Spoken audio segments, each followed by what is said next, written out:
what makes you different? Because there are standard questions, right? Demographics, the geographics of the company, the statistics. But I think what a client really wants to get into is what makes that RMC tick? What makes them different so that I can find a difference? Because if you just put services on a page and you just put statistics on a page, it's going to be a little bit more difficult to find a difference from one company to the other.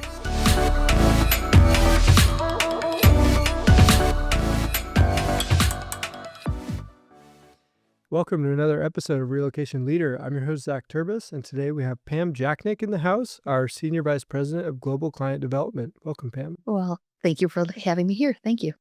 And so, Pam, why don't you introduce yourself? Tell us all about kind of who you are, what you do here. Sure. Well, I'm Pam Jacknick, and I am the SVP over Global Client Development, which sounds like a very long title. But basically what I do is I have the best job in the world, in my opinion, because I work with our client development team to bring in new business for NEI. So it's a very gratifying, wonderful position to be in. I've been here at NEI in my 19th year now.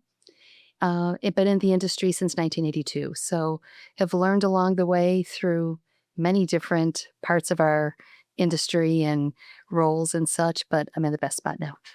And now you are the first person people likely talk to, or your team is, Yes, when they are looking for relocation solutions. absolutely. What's it like being on the front line?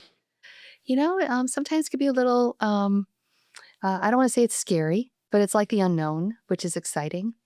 It really allows us to really dive into talking with new opportunities, with prospects, and really finding out what's important to them. The questions that we receive are endless. If I were to make a list, it would be hundreds and hundreds of questions. But it allows us just to talk like we are today. We typically will do it virtually, so you have the means of Zoom or Teams. But it really lets us really get to the heart of what's important to them. Nice. So, you probably have vast experience in, when people come to you, you get to hear the same things, over and over again, sometimes some new things. But, what do people come to you and share that is pretty commonplace when they're looking for a new RMC? Sure. I would say honestly, Zach, they're really looking for the most common questions that they'll ask us are that they're looking for a better experience or what options are out there. Trying to find the right fit between their organization and what they have right now. Typically, I would say the vast majority of the time, it's for a new opportunity. It's something's not right with what they're currently experiencing. So that's our conversation initially, is to give them the trust to share with us what those situations are so we can share with them, how we can bring a solution to them. So, Pam, you're in Chicago. I am. I'm curious. It sounds like I know your affiliation here, but Cubs or White Sox? Oh my goodness. Cubs. All the way. Diehard Cub fan. Yes. So the geography of Chicago kind of plays a part in that though, right? Oh, it certainly does. The city is divided. I think there's other states I think New York is the same. New York has the Yankees and the Mets, right? North and South. I'm sure there's others that are similar. But for Chicago, it's a division of the city. And if you're a South Sider, you're a Sox fan. And if you're a North Sider, you're a Chicago fan. If you're a suburbanite, it's usually where your family resided from when you grew up. And it divides you. Mm-hmm. My house is divided, but I've coerced my husband over to my side, so that's okay. So, and then we're recording this. This is opening day weekend, right? Or the opening day week. Yes, Right. yes. So, do you guys get out to the ball games? Oh, we do. Oh, we do. Well, the first home game, which is next Friday of April 4th, in my house, we call it a national holiday. So I take off the day. I go down to the game with my son. We see every opening game for as long as I can remember. It's just a real melancholy, emotional day, which is good. Takes me back to when I was a little girl going to them with my dad. So it's really exciting. You want a challenging question? A challenging question. Yeah. Yes. So how is baseball like relocation? How is baseball like relocation? It's very similar to relocation. The two are very similar because if you think about the four bases, right? So you think about the 4 bases, that could be the 4 stages of relocation, how you move through the process. Mhm. When you get home, it's a win, right? You have a success. When you're up to bat, when your relocation comes in, that transferee is up to bat. Your team within NEI are the team members that are out there, and we're there to support each other and make that experience a home run. How Wow. was that? Was that I'm good? impressed. Yeah. I actually didn't even know where to take that myself. So It was good. you It's brought that home. good question. Okay. So I have a few more fun questions here. So if you had to pick the next ERC conference location, where would you pick? Oh, interesting. Next ERC relocation conference. I would say it would need to be a location that would attract all lines of business, something centrally located in the center of the United States, not teetering towards Chicago, but that's where I'm at. And I only say that because when you have a central time zone, it makes it equal for both sides of the country, all sides of the world to kind of come into a central location. So if it was US, I would say Chicago. Mm. A lot to No offer, bias there. no bias at all. Okay. See, I thought you were gonna say Omaha too. So Well, and actually I should correct myself. Omaha would be the best place to have the next ERZ conference. oh man, I would just do Hawaii every day. There's I know, every year. wouldn't that be Annually in amazing? Hawaii. Yes, yes. So, what you do, it is sales, and, many of the times sales gets a bad rap and quite deservedly in many occasions. But why is that different though when you're working on complex solutions? I feel like sales takes on more of a consultative approach. Very much so. There is, I honestly feel there's no way, especially in relocation, that you could go from A to Z, from an initial call to a sale, and finalizing services with a prospect in a very quick amount of time in 1 or 2 phone calls. It's the consultative side. It's really understanding what the core reasons are that client is looking for services. What's important to them, what their financial situations are, what their goals are, what they're looking for overall services, because it runs the gamut. So there's absolutely no way you can cover that on one call, unless they just have a very singular need, which doesn't happen very often. So you run into when myself and my team members are out at regional meetings or at ERC conferences and such, you run into our competitors and our similar roles. We're each in that sales role. And, the way that NEI um, conducts themselves, handles the sales experience, I think we're called client development for a reason. We're there for client development. We're there for consulting purposes. And we're not there as salespeople. And you're right. When you hear salespeople, it gives you a little bit of a different feeling. Mhm. But when you reposition yourself and you use a consultative approach on the front end, as we do, and throughout our process, honestly, it really changes the dynamics and how we're viewed, which I think is why we don't have sales in our title. And we get to work together quite a bit. So I get to see the value exchange that happens even before anyone signs on the dotted line anywhere. Yes. So it is really apparent that, when you're talking about uncovering what these solutions could be in the relocation world, Yes. you are working on a complex issue with, the client, with yourself, and coming to an understanding. And we want them, to come to the best understanding for their company, right? And that takes a lot of work. It does. And it doesn't stop with the sales client development department. We have the tip of the iceberg, I call it. Mm. So we're finding what's important to them, of course, what services, how they would like to have their contact, or where their contacts are located, and so forth. And then we team up with our client relations department. And we work hand in hand with them during implementation. That's really where the rubber kind of hits the road, right? Because they dive into all those details and really ensure that the way that we're offering services truly meet exactly what they need. But our upfront process takes, a large amount of time to make sure we're gaining as much information as we can. Even with like global mobility strategies and the policy analysis and some of the more in-depth things that happen, that's all before you can even. before you even move forward, Mhm. right?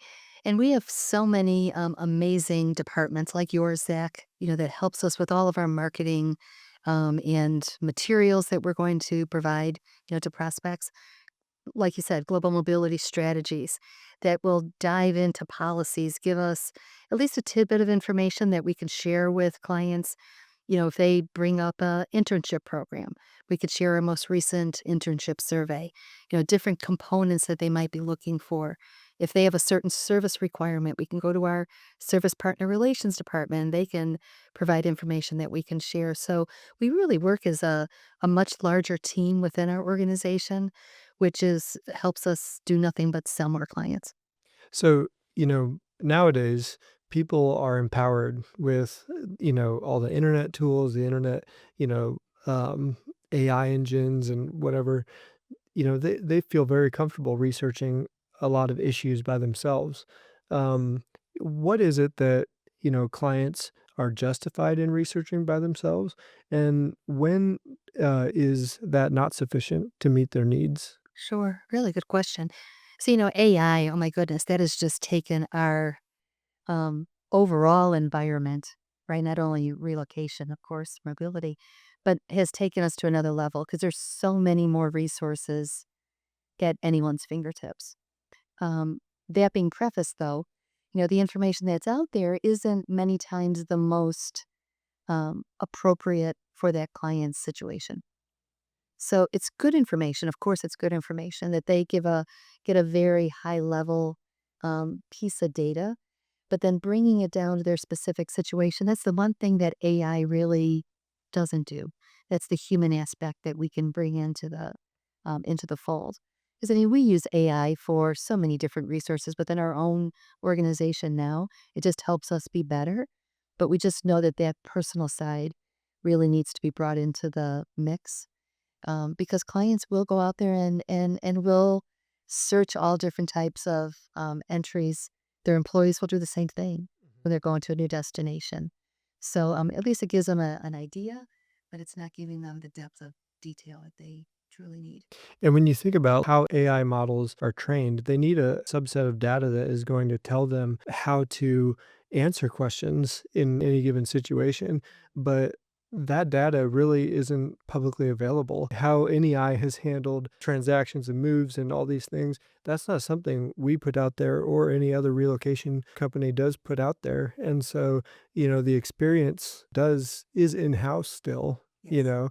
and so, AI really is not going to help you figure out how your policy should be improved or developed because, in large part, its data to train the AI models is not there. It's here. You're right. What are companies looking for in an RMC?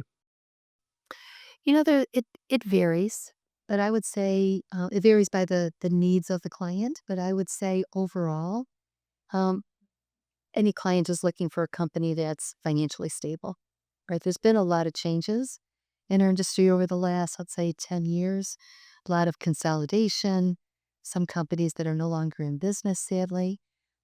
So I believe that a client, first and foremost, is looking for a company that's going to be there not historically, not today, only today, but well into the future. So I think financial stability is extremely important. And that's important because, you don't want the company that you're going with to have to undergo much organizational change during the time that you're contracted with them, right? Because then that can impact service delivery, bunch of other Oh, things. everything, right? Mhm. Imagine if your company is going through a consolidation or there's rumor of changes that are happening, the focus of employees are going to be on that change and not on the focus to your servicing your employees. So, and it's funding programs, making sure that the company that you're selecting has the ability to offer the financing, the funding that you're looking for your program. So it all kind of falls under that financial umbrella. So we have financial stability. Anything else that they're looking for in particular? Service. We don't produce anything. What we produce is service and we do it extremely well. That's I would say, kind of, I wouldn't say a ranking of first and second along those areas. Finding an organization, like NEI that can provide the level of service that you're seeking. the level of connection both to the client contact to provide that level of support and taking as many things off their plate to streamline things as much as we can. But of course, it goes, they're hiring us to service their employees, making sure that that move is seamless. Does it happen each and every time? We hope it does. There's certain situations that maybe don't go exactly from A to Z, but it's finding out what happened and adjusting those things before the climax so that we make sure that it's perfect in the end. What a lot of people don't realize too is like you can't avoid stuff happening, but what the company does when something happens is also an expertise. Absolutely. I think what we do extremely well at NEI is we have ongoing touch points throughout the process. So as the employee starts into the relocation cycle, you don't just place a service and then wait for the report to come and then present it to the employee, or wait for a move to be coordinated, or wait for those touch points that are highly sensitive in the move, realizing that the employee is going to be stressed a little bit more during that time. Our account executives know those times. And so they proactively reach out to the employee and make sure that they know that we're there. If anything should go, sideways a little bit, we can get it back on track versus finding out at the very end that there was something we could have corrected. That doesn't happen with us because we have those periodic touch points. Nice. And so, we have financial stability, we have service. Yes. Anything else that you want to cover there? Yeah, I'd say two other things. One is cost containment or cost awareness, maybe is a better way of titling it, to make sure that their program is meeting their cost and business goals. There's so many ways to vary a program for homeowners, for renters, for interns, for the gamut, for global moves, etc. So making sure that the financial awareness is there, the business awareness is there for the client as well. And the last I would say would be progressiveness. You, I would imagine that any client is not looking for just today of doing business with any organization, because to go through an RFP, to go through onboarding a new organization like us takes time. Mhm. It takes resources.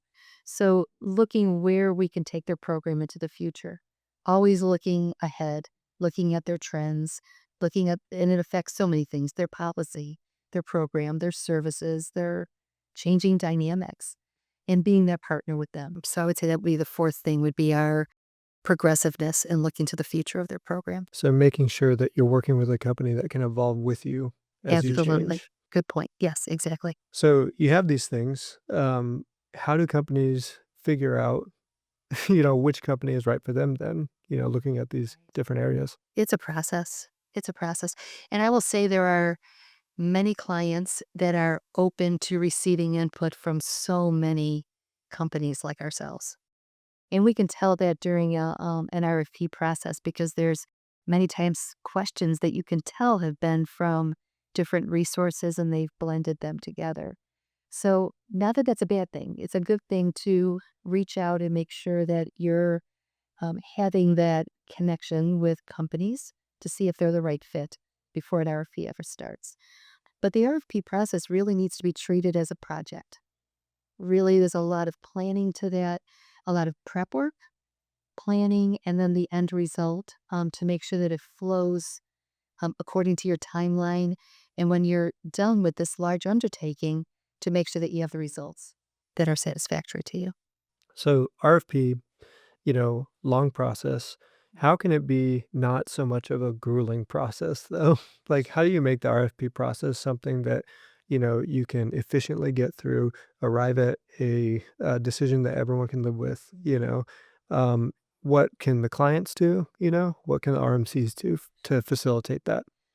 I would say the first is to find an organization, let's say like NEI, that will help you through that process. We have tools in place. When we talk with clients up front and they're talking about going through an RFP process and needing to go through because it's been dictated within their organization to, have this formalized process, don't rely on pulling all of these things together yourselves. We're there as a resource for you. And I tell many clients, my team has helped many clients walk through that process very systematically to make sure that you're, for instance, crafting the questions around the areas that are most important to you, making sure that the number of questions fit the scope that you're looking for the proposed RMC to provide. Um, Going through all of the extra steps in the process to make sure that you feel comfortable in the end after all the time that you've invested. So don't do it yourself. You don't need to. We have many resources that we can provide. And just, I mean, I guess I'm thinking from the client side, making sure that you're not overextending yourself by, requesting 700 questions from 14 different RMCs. It's like you have to have some idea before you move forward of what you're going for, and making sure that you're not asking too much when a certain amount of answers would suffice. Absolutely. When I've spoken with clients when they've gone through the entire process and the feedback is that they're satisfied, that it achieved in the end what they were looking for within their timeframes and such. The key thing that they call out is that before the RFP ever starts, you have like a screening process, if you think of it that way. So there's no reason that you need to wait to meet these companies that you've selected until far into the next steps. So the pre-RFP meetings to look at a client's, I mean, look at a relocation management company's technology, meet their team members, talk with them about some of the key areas that are important to you. You could take those 14, 16 companies if that's really what you want to do. If there are that many out there, there might, and whittle it down to a reasonable number. And reasonable is subjective, right? It's what's reasonable to the client. But understanding, like you said, if you're asking 100 questions and you have 10 companies that you're considering, do the math, and that's a lot of review is placed onto the client. So that pre-screening process, if we think of it that way, is super important to make sure that the individuals that you're inviting, it's just a matter of seeing what they can offer in written form at that point because you've already met them in that pre. What are some questions that regularly do not make it onto an RFP, but that you think are important anyway? That's a really good question. I think it's the business model and the culture of the company. Asking a little bit more about what makes you different. Because there are standard questions, right? I could read them off in my mind right now that are asked and should be asked each time. Just kind of the detail, the demographics, the geographics of the company, the statistics. But I think what a client really wants to get into is what makes that RMC tick, what makes them different, so that I can find a difference. Because if you just put services on a page and you just put statistics on a page, you probably it's going to be maybe a little bit more difficult to find a difference from one company to the other. Now you may already know that difference because you met them early, Mhm. but seeing what they say that their differences for each area, I think is super important. How do you do um, the domestic services different? What makes you different than your competitors? If you ask that question, it won't be lost in the long answer that's going to be provided. It'll be called out right there. You can do that for each section. Too, like building on what you're saying, I could see it as a major value where if you ask those questions, you get the answers, and then you can take those answers and approach other people in the industry and say, hey, do these match up with what you know about this company to get some validation and corroboration, because you can say anything on an RFP, but y like, it's important to mean those things, It you is. know? Well, and it's hard sometimes to find standardization across all parts of us and our competitors. Can you explain that more? So I'll say like statistics, survey statistics. Mhm. If you asked us to share our survey that we poll each employee, and you ask competitor A, B, and C to do the same, it's going to be a different survey. Mhm. There's some standard questions, but they're asked a little bit differently, which could skew results. Mhm. So, as an example, like the Triple survey, Alan Triple does an amazing job of standardizing that process. And he's really renowned in our industry and so highly respected because he standardizes that process. Mhm. So you ask the same question to each client or to each transferring employee as he does his various surveys.